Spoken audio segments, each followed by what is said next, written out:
포도주는 우리에게 기호품입니다. 식사하면서 마실 수도 있고요. 파티징 분위기를 살리기 위해서 한잔 할 수도 있을 듯 합니다. 애호가들은 포도주를 마실 때 향, 색깔, 맛을 음미하면서 마시는가 봅니다. 그렇게 해서 자신만의 시간을 갖기도 합니다. 포도주가 떨어졌을 때 안 마시면 됩니다. 그거 없다고 음식 못 먹는 것도 아니고요. 잔치 분위기가 완전히 다운되는 것도 아닙니다. 와인 애호가는 섭섭한 일이겠지만은 우리들의 모두 흥을 뒤바꿔 놓을 정도로 그 정도는 아닙니다. 포도주가 우리에게는 기호품이기 때문에 그렇습니다. 성경시대 때 포도주는 생필품이었습니다. 이스라엘 자손들이 사는 땅은 비가 아주 많이 오는 곳이 아니었습니다. 물이 절대적으로 부족합니다. 지하수, 땅을 파서 지하수를 끌어올릴 수도 있는데요. 그 물의 수질조차도 좋지 않았습니다. 그 석회암 성분이 많이 들어 있습니다. 지금도 이스라엘 가면 그 수돗물을 틀어서 바로 마시지 않는다 그래요. 수돗물을 이렇게 큰 데다, 대접 같은 데다 이렇게 틀어놓으면 하루 지나면 밑에 하얗게 이렇게 석회암이 깔린다고 합니다. 그래서 그것을 석회 가루가 가라앉는데요. 그것을 제거하고 마셔야 합니다. 이런 수준의 물을 마시기 때문에 담석증 걸리는 사람들이 많이 있었습니다. 포도주가 그 대안입니다. 땅이 척박한데도 포도나무는 잘 자라요. 그 열매로 포도주를 10개 만들어서 물 대신 마시기도 했습니다. 가축을 돌보다 보니까 고기류를 많이 먹게 되는데 그때 포도주와 함께 마시고 먹으면 소화가 잘 되었습니다. 약용으로도 쓰였어요. 배가 아플 때, 머리가 아플 때 포도주를 마시곤 했습니다. 바울이 디모데에게 편지를 쓰기도 합니다. 위가 이렇게 너무 안 좋은데 물만 마시지 말고 포도주도 함께 마셔라 라고 그렇게 권면할 정도였습니다. 지나치게 마셔서 방탕한 것은 성경이 엄격히 금했지만은 일상생활에 마시는 것을 금하지는 않았습니다. 포도주가 없으면 그때 당시에 사람들에게는 아주 곤란한 상황이 됩니다. 성경시대 때 포도주는 생필품이었기 때문입니다. 예수님이 혼인잔치에 참석했네요. 가나라는 마을입니다. 나사렛에서 북동쪽으로 3.1마일쯤 떨어져 거리에 있는 곳입니다. 포도주가 떨어졌습니다. 큰일이 났습니다.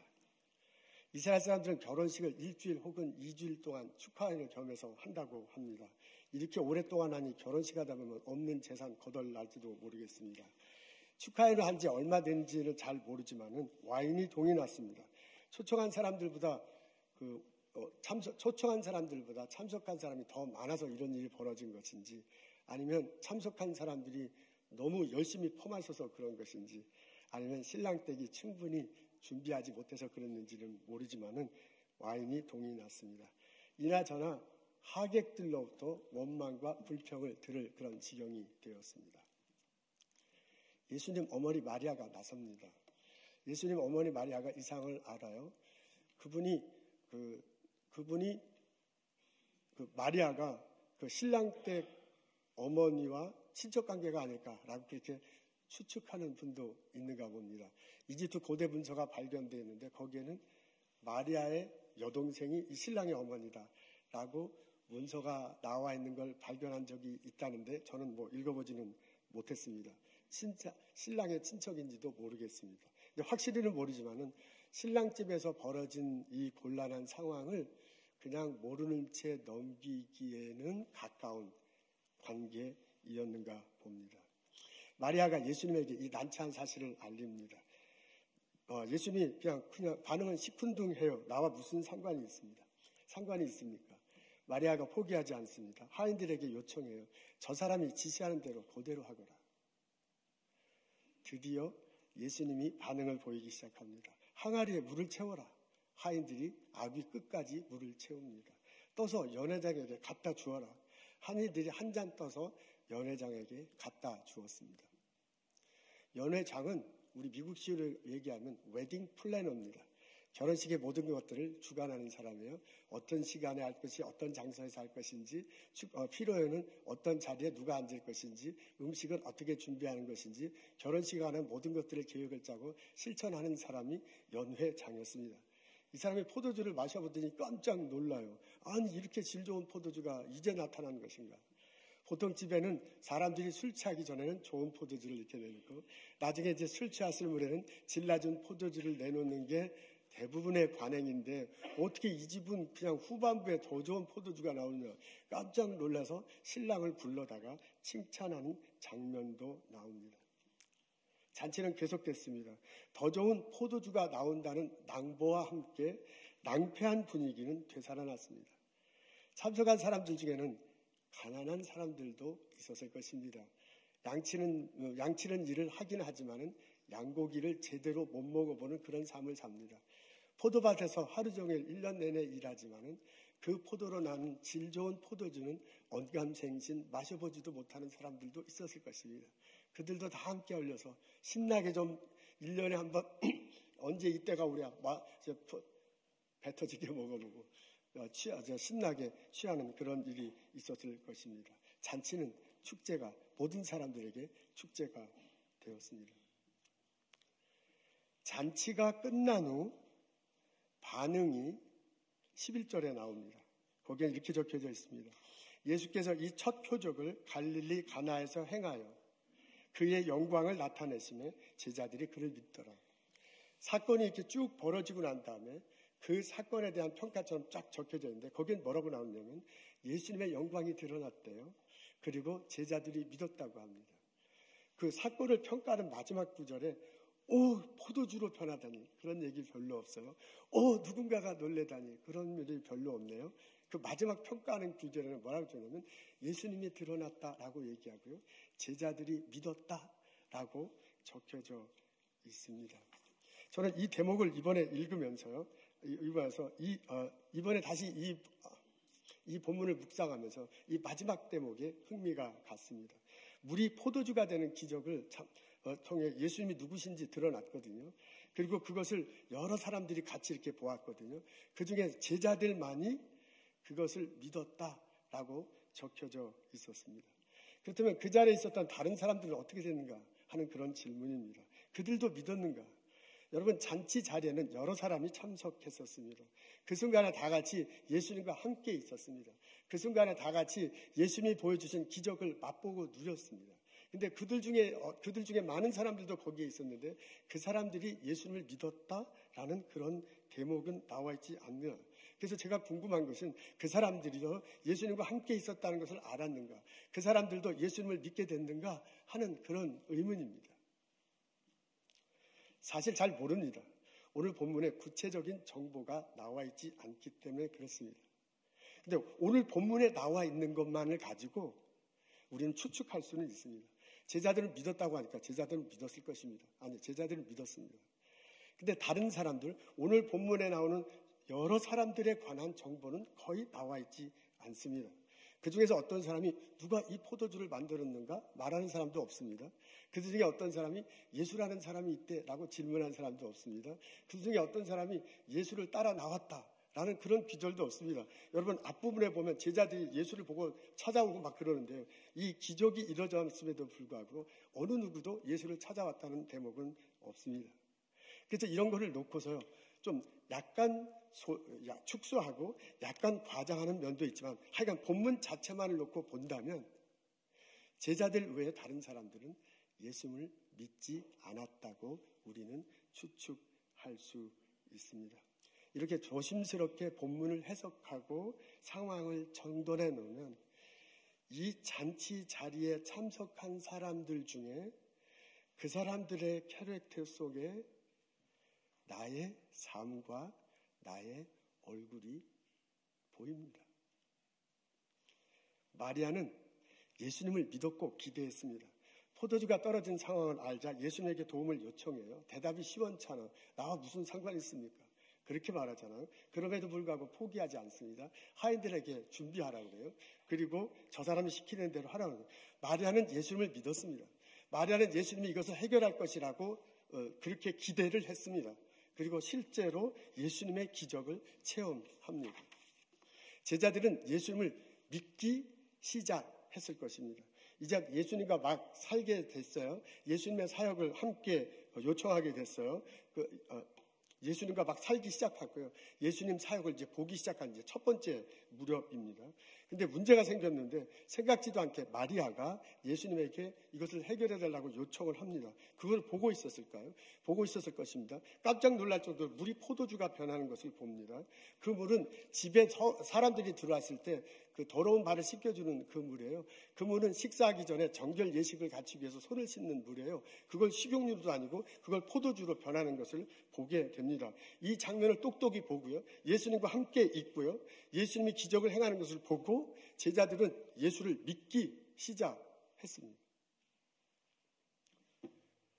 손님들은 신나게 먹고 마셨습니다. 초대받은 그들은 먹을 권리가 있습니다. 축하객인 그들은 마실 자격이 됩니다. 오늘 저녁은 배불리 먹고 신나게 마십니다. 그런 그들에게 뒤편에 이 잔치 뒤편에 포도주가 나왔는데 이 포도주가 어찌된 일인가 아무도 질문하지 않습니다. 예수라는 사람이 있다는데 그분이 누군가 아무도 진절하지 않습니다.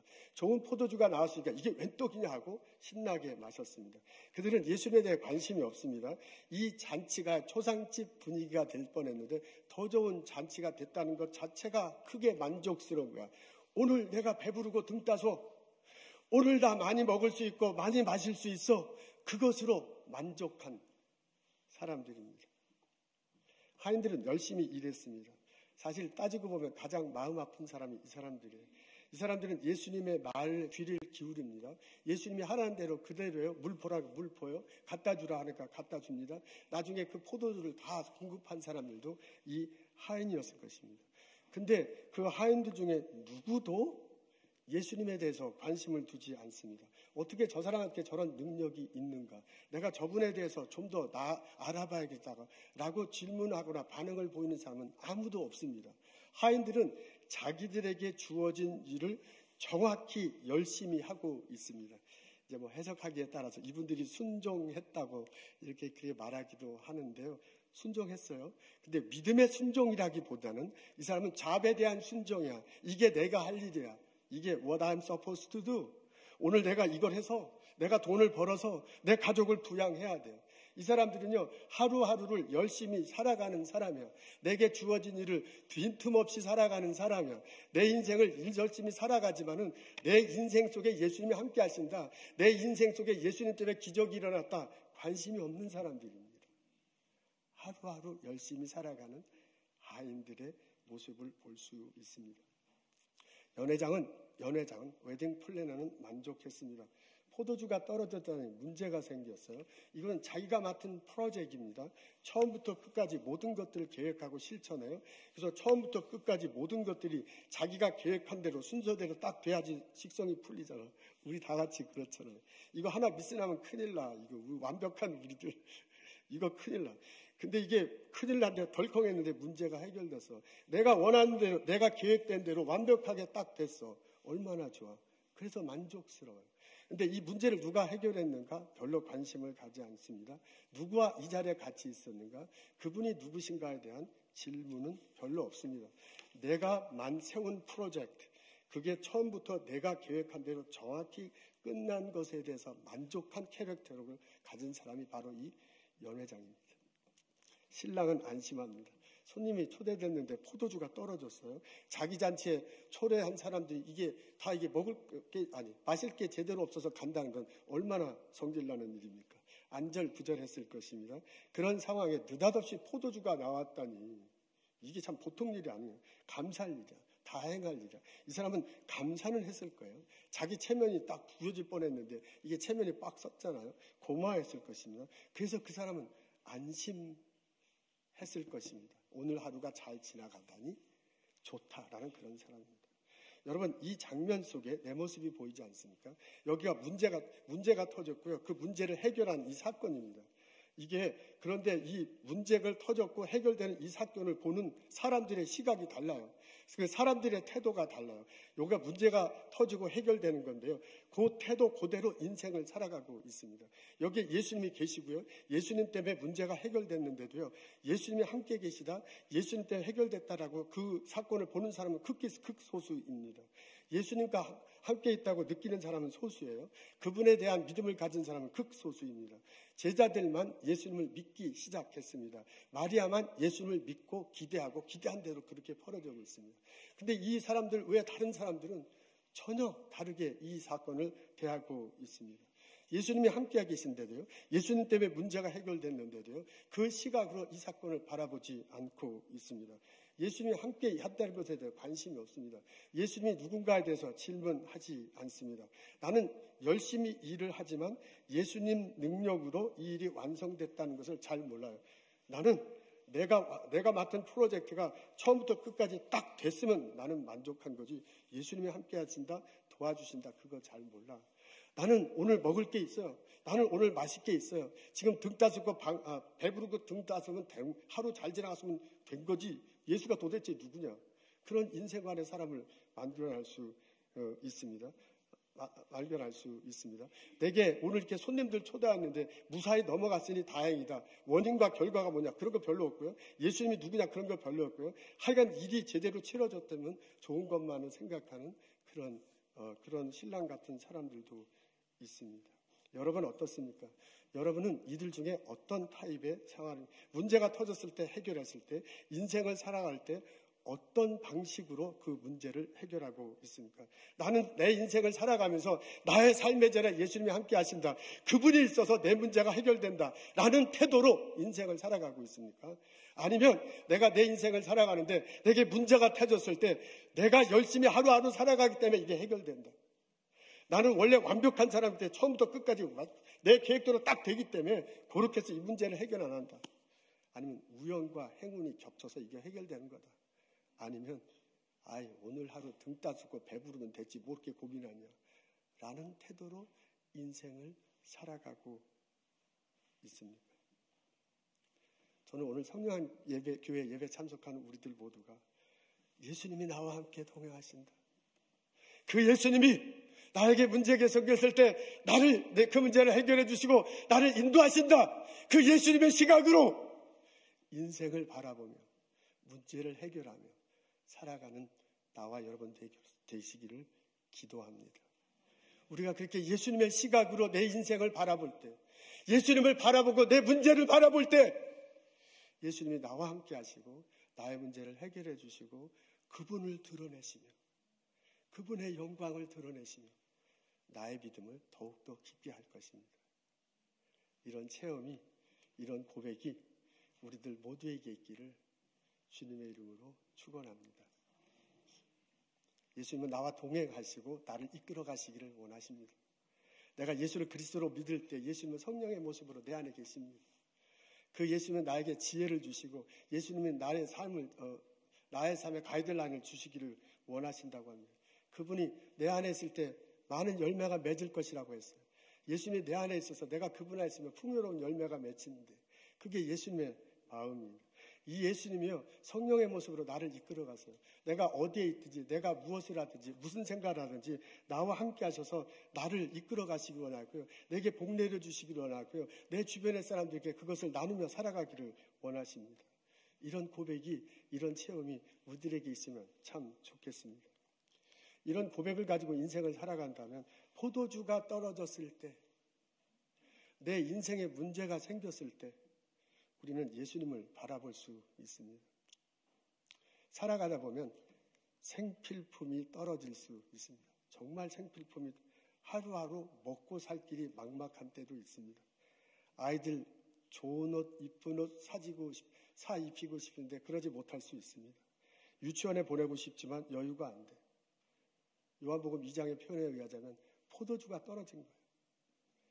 생활이 흐트러져서 도저히 쓸어 담을 수 없을 때도 있습니다. 건강이 나빠집니다. 물질이 부족해요. 결혼 생활이 흔들려요. 직장을 잃을지도 몰라요. 포도주가 떨어진 거예요. 여러분, 생의 의미를 찾지 못하는 그런 순간도 옵니다. 사람들로부터 오해를 사합니다. 사람들과의 관계가 깨집니다. 무엇 때문에 사는지, 어떻게 사는지, 왜 사는지 나 자신도 잘 모르는, 그래서 흔들리는 그런 때가 있습니다. 포도주가 떨어지는 때입니다. 생명을 유지하는 것보다 힘듭니다. 너무 건강이 나빠 차라리 죽고 싶다는 그런 생각이 들어요. 너무 삶의 의미를 찾지 못해서 그냥 이 세상을 하직하는 게 더 좋겠다는 그런 생각이 들 수도 있습니다. 내 에너지가 막 고갈된 거야. 이때 우리는 예수님이 나와 함께 하신다를 기억할 필요가 있습니다.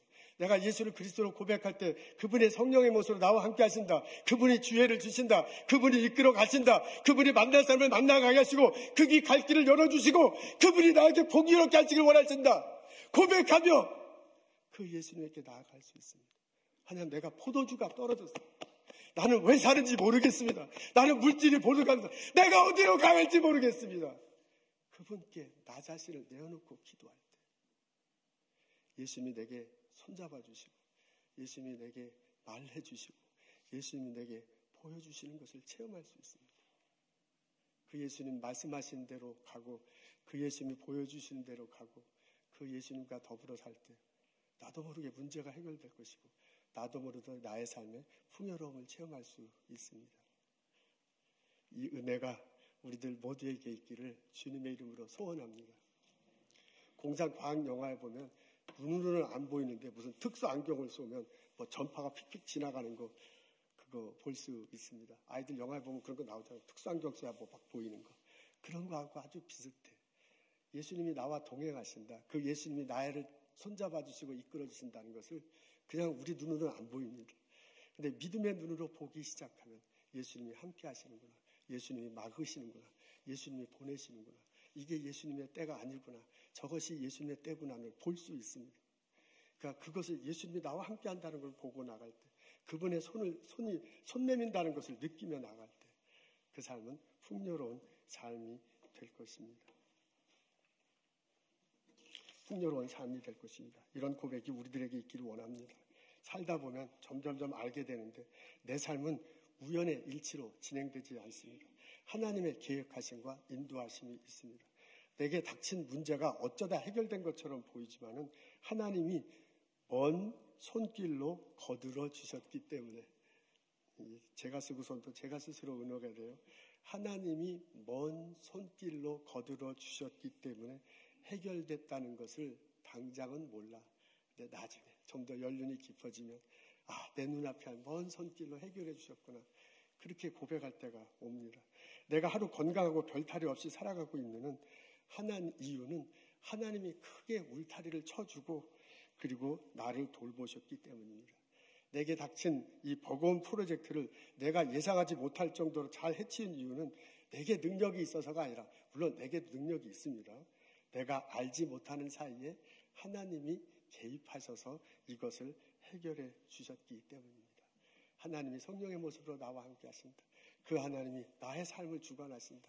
그 하나님이 나의 삶의 문제를 해결해 주신다. 내가 포도주가 떨어졌을 때 그것을 물로 포도주로 바꿔주시며 내 삶을 풍요롭게 하신다. 나를 통해서 예수님이 영광 드러나기를 원하신다. 나의 믿음이 날마다 깊어지는 것을 기뻐하신다. 고백하고 체험하며 살아가는 나와 여러분 되시기를 주님의 이름으로 축원합니다. 아멘. 다윗이 전쟁터에 나갔습니다. 형들을 찾아서 갔더니 깜짝 놀랄 일들이 벌어져요. 형들이 무서워서 벌벌벌 떨고 있어요. 이스라엘 군사들도 벌벌벌. 웃긴 거는 사울 왕도 벌벌벌 떨고만 있습니다. 그들 앞에 골리앗이 버티고 서 있으니까 끽 소리지도 못하고 아무도 못 소리하고 벌벌벌 떨고 있는 거예요. 소년 다윗이 골리앗 앞에 섭니다. 골리앗의 키가 10피트, 오늘 쳐주면 10피트 정도래요. 우리 프로농구 중에 제일 키 큰 사람이 센터들이 키가 크잖아요. 그 사람이 7피트, 7피트만 돼도 프로농구 선수 중에도 키가 커 보이거든요. 그거보다 3피트가 더 큰 거예요. 엄청나게 큰 덩치가 큰 사람입니다. 소년 다윗은 물매와 돌 5개를 들고 나갔습니다. 골리앗은 150파운드의 무기를 가지고 나갔다고 합니다. 다윗의 경험은 양을 칠 때 사자와 곰이 다가올 때 그것을 물리친 경험이 있습니다. 골리앗은 수많은 전투를 치르면서 그 자리에 와 있을 것입니다. 그러니까 이게 객관적으로 볼 때는 이게 전혀 비교가 안 되는 게임이야. 근데 그 고백은 다르잖아. 다윗은 뭐라고 그러냐면 내가 나선 것은 하나님 때문에 그래요. 이 사람들 다 벌벌벌 떨 때 아니 여호와 하나님 이름이 더럽혀진데 왜 이러고 있습니까? 다윗이 그래요. 그리고 골리앗 앞에 나갈 때 뭐라 하냐면 여호와 하나님 이름으로 내가 나간다 그렇게 해요. 그 전쟁은 하나님께 달려있다 라고 고백하면서 다윗이 골리앗 앞에 뛰쳐나갑니다. 예수님은 나와 동행하시고 계시고 나의 삶을 인도해 주시기를 원합니다. 그 예수님의 시선으로 인생을 살아가고 그 예수님의 시선으로 나의 문제를 바라보며 하루하루 헤쳐나가는 나와 여러분 되시기를 주님의 이름으로 축원합니다. 기도하겠습니다. 하나님, 이 자리에 와서 하나님 예배하게 하심을 감사합니다. 나 혼자 사는 것이 아니라 하나님께서 성령의 모습으로 나와 함께 하신다. 나 혼자 헤쳐나가는 것이 아니라 주님이 나에게 길을 열어주시고 문제를 해결해 주신다. 고백하며 살게 해주셔서 감사합니다. 우리 포도주로 변하는 사건이 나의 삶에도 일어남을 경험하고 하나님을 높이고 믿음을 날마다 깊이 하며 살아가는 저희들 되게 하옵소서. 주님의 복 내리심이 필요합니다. 주님의 해결해 주심이 필요합니다. 우리 가정에 우리 일터에 그 은총을 허락하여 주옵소서. 하나님, 이 시간 주님께서 주신 많은 것 감사하게 많은 것 생각하고 감사하며 거룩하며 하나님께 구별하여 예물 드립니다. 우리의 예물을 받아주시옵소서. 이 예물을 주님 원하시는 것에 사용하시옵소서. 예물 드린 손길 기억하시고 그 기도 제목 들어주시고 그 삶에 복을 내려 주옵소서. 예수님 감사합니다. 예수님 이름으로 기도합니다.